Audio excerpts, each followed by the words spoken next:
Assalamualaikum warahmatullahi wabarakatuh.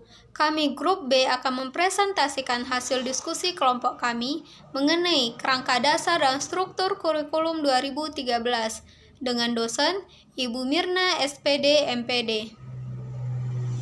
Yang beranggotakan saya sendiri Aulia Safira Sabila, Ikhlas Safarizi, Halim Wardanif, Vini Maharani, Widya Syafitri, dan Winda Firda. Baiklah, untuk materi pertama akan dijelaskan oleh rekan saya Winda. Kepada Winda dipersilahkan. Assalamualaikum warahmatullahi wabarakatuh. Saya Winda Firda dengan NIM 1902924 akan membahas tentang kerangka dasar kurikulum 2013. Dalam kerangka dasar kurikulum 2013 terdapat 5 landasan. Yang pertama landasan filosofis, yang kedua landasan sosiologis, yang ketiga landasan psikopedagogis, yang keempat landasan teoritis, yang kelima landasan yuridis. Yang pertama, landasan filosofis. Landasan filosofis dalam pengembangan kurikulum menentukan kualitas peserta didik yang akan dicapai melalui sumber dan isi kurikulum, proses pembelajaran, posisi peserta didik, penilaian hasil belajar, hubungan peserta didik dengan masyarakat dan lingkungan alam sekitar. Kurikulum 2013 dikembangkan dengan landasan filosofis yang memberikan dasar bagi pengembangan seluruh potensi peserta didik menjadi manusia yang berkualitas dan tercantum dalam tujuan pendidikan nasional. Berdasarkan hal tersebut, kurikulum 2013 dikembangkan menggunakan filosofi sebagai berikut. Yang pertama, pendidikan berakar pada budaya bangsa dan membangun kehidupan bangsa masa kini dan masa mendatang. Yang kedua, peserta didik adalah pewaris budaya yang kreatif. Yang ketiga, yaitu pendidikan ditujukan untuk mengembangkan kecerdasan intelektual dan kecemerlangan akademik melalui pendidikan disiplin ilmu. Yang keempat, pendidikan untuk membangun kehidupan masa kini dan masa depan yang lebih baik dengan berbagai kemampuan. Yang kedua yaitu landasan sosiologis. Kurikulum 2013 dikembangkan atas dasar adanya kebutuhan dan perubahan rancangan dari proses pendidikan dalam rangka memenuhi dinamika kehidupan masyarakat, bangsa, dan negara sebagai termaktub dalam tujuan pendidikan nasional. Pendidikan Indonesia tidak terlepas dari perkembangan ilmu pengetahuan, teknologi, dan seni. Perubahan ini dimungkinkan karena perkembangan tuntutan baru dalam masyarakat, dunia kerja, dunia ilmu pengetahuan yang berimplikasi pada tuntutan perubahan kurikulum secara terus-menerus. Baiklah, itulah materi yang dapat saya sampaikan. Materi selanjutnya yang akan dibahas oleh Halim Wardanif. Baiklah, Assalamualaikum warahmatullahi wabarakatuh. Perkenalkan, nama saya Halim Wardanif, NIM 19029144. Selanjutnya saya akan menjelaskan materi tentang landasan psikopedagogis. Kurikulum 2013 bermaksud untuk memenuhi tuntutan perwujudan konsepsi pendidikan yang bersumber pada perkembangan peserta didik beserta korteks kehidupannya, sebagaimana dimaknai dalam konsepsi pedagogik transformatif. Konsepsi ini menuntut bahwa kurikulum harus didudukan sebagai wahana pendewasaan peserta didik sesuai dengan perkembangan psikologinya dan mendapatkan perlakuan pedagogik sesuai dengan konteks lingkungan dan zamannya. Kebutuhan ini terutama menjadi prioritas dalam merancang kurikulum untuk jenjang pendidikan menengah, khususnya SMP. Oleh karena itu, implementasi pendidikan di SMP yang selama ini lebih menekankan pada pengetahuan perlu dikembangkan menjadi kurikulum yang menekankan pada proses pembangunan sikap, pengetahuan, dan keterampilan peserta didik melalui berbagai pendekatan yang mencerdaskan dan mendidik. Selanjutnya yaitu tentang landasan teoritis. Kurikulum 2013 dikembangkan atas teori pendidikan berdasarkan standar atau Standard Based Education dan teori kurikulum berbasis kompetensi atau Competency Based Kurikulum. Pendidikan berdasarkan standar menetapkan adanya standar nasional sebagai kualitas minimal warga negara yang dirinci menjadi standar isi, standar proses, standar kompetensi lulus, standar pendidik dan standar kependidikan, standar sarana prasarana, standar pengelolaan, standar pembiayaan, dan standar penilaian pendidik.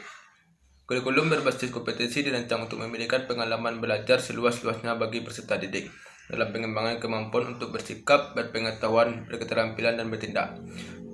Kurikulum 2013 mengandung yang pertama yaitu pembelajaran yang dilakukan guru, yang kedua pengelolaan pembelajaran langsung peserta didik, selanjutnya itu landasan yuridis. Landasan yuridis kurikulum 2013 adalah yang pertama yaitu Undang-Undang Dasar Negara Republik Indonesia tahun 1945, yang kedua Undang-Undang Nomor 20 tahun 2003 tentang Sistem Pendidikan Nasional, yang ketiga yaitu Undang-Undang Nomor 17 tahun 2005 tentang Rencana Pembangunan Jangka Panjang Nasional beserta segala ketentuan yang dituangkan Rencana Pembangunan Jangka Menengah Nasional. Yang terakhir yaitu Peraturan Pemerintah Nomor 19 tahun 2005 tentang Standar Nasional Pendidikan sebagaimana telah diubah dengan Peraturan Pemerintah Nomor 32 tahun 2013 tentang perubahan atas Peraturan Pemerintah Nomor 19 tahun 2005 tentang Standar Nasional Pendidikan. Ya, sekian penjelasan dari saya. Selanjutnya akan dijelaskan oleh Ikhlas. Baiklah, saya Ikhlas Alfarisi akan menjelaskan tentang struktur kurikulum 2013. Yang pertama yaitu mata pelajaran.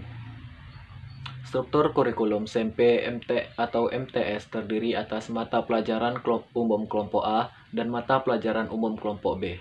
Khusus untuk MTS, dapat ditambah dengan mata pelajaran keagamaan yang diatur oleh Kementerian Agama. Sedangkan struktur kurikulum SMA atau MA terdiri atas mata pelajaran umum kelompok A, mata pelajaran umum kelompok B, dan mata pelajaran peminatan akademik kelompok C. Mata pelajaran peminatan akademik kelompok C dikelompokkan atas mata pelajaran peminatan matematika dan ilmu pengetahuan alam, mata pelajaran peminatan ilmu pengetahuan sosial, dan mata pelajaran peminatan budaya, bahasa, dan budaya. Khusus untuk madrasah aliyah, dapat ditambah dengan mata pelajaran keagamaan yang diatur oleh Kementerian Agama. Baiklah, struktur kurikulum 2013 selanjutnya yaitu beban belajar. Beban belajar merupakan keseluruhan kegiatan yang harus diikuti peserta didik dalam 1 minggu, 1 semester, dan 1 tahun.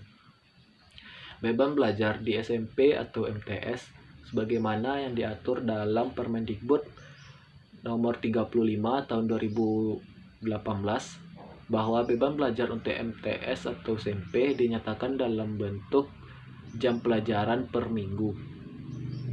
Beban belajar 1 minggu adalah 38 jam pelajaran. Beban belajar di kelas 7, 8, dan 9 dalam 1 semester paling sedikit 18 minggu efektif.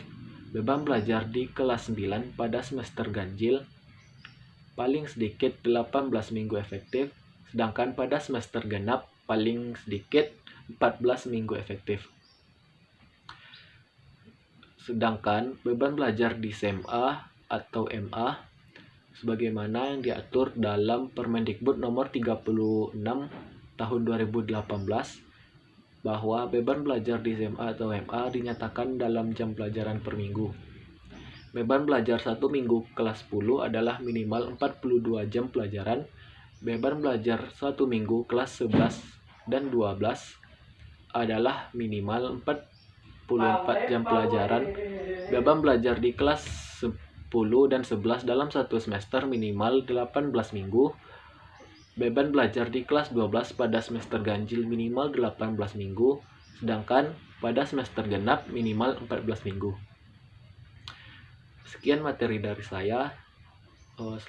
Materi selanjutnya akan dijelaskan oleh Saudari Vindi Maharani. Selanjutnya kita akan membahas tentang SKL, KI, dan KD. Nah, SKL atau Standar Kompetensi Lulusan merupakan kriteria mengenai kualifikasi kemampuan lulusan yang mencakup sikap, keterampilan, dan pengetahuan. Nah, yang kedua yaitu kompetensi inti. Kompetensi inti merupakan tingkat kemampuan untuk mencapai standar kompetensi lulusan yang harus dimiliki oleh setiap peserta didik pada setiap tingkat kelas atau program yang menjadi landasan pengembangan kompetensi dasar. Nah, yang ketiga yaitu kompetensi dasar. Kompetensi dasar merupakan tingkat kemampuan dalam konteks muatan pembelajaran, pengalaman belajar, atau mata pelajaran yang mengacu pada kompetensi inti. Nah, sekian penjelasan dari saya. Terima kasih. Assalamualaikum warahmatullahi wabarakatuh. Saya Widya Syafitri dengan NIM 19029123 akan menjelaskan tentang keterkaitan SKL, KD, KI, dan materi ajar.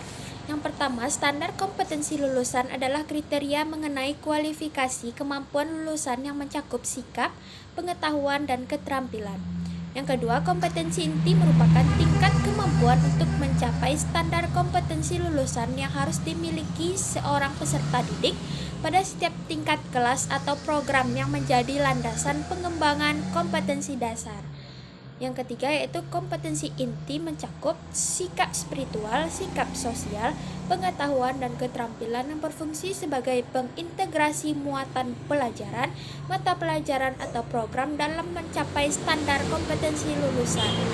Yang keempat, kompetensi dasar merupakan kemampuan untuk mencapai kompetensi inti yang harus diperoleh peserta didik melalui pembelajaran. Dalam setiap rumusan kompetensi dasar terdapat unsur kemampuan berpikir dan bertindak yang dinyatakan dalam kerja nyata dan materi.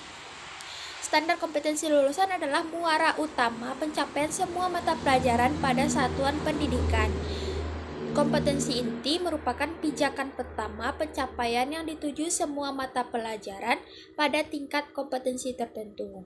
Sedangkan kompetensi dasar merupakan tingkat kemampuan suatu pokok bahasan pada suatu mata pelajaran yang mengacu pada kompetensi inti. Sekian presentasi dari kami. Jika ada kesalahan mohon dimaafkan. Wabillahi taufiq walhidayah. Wassalamualaikum warahmatullahi wabarakatuh.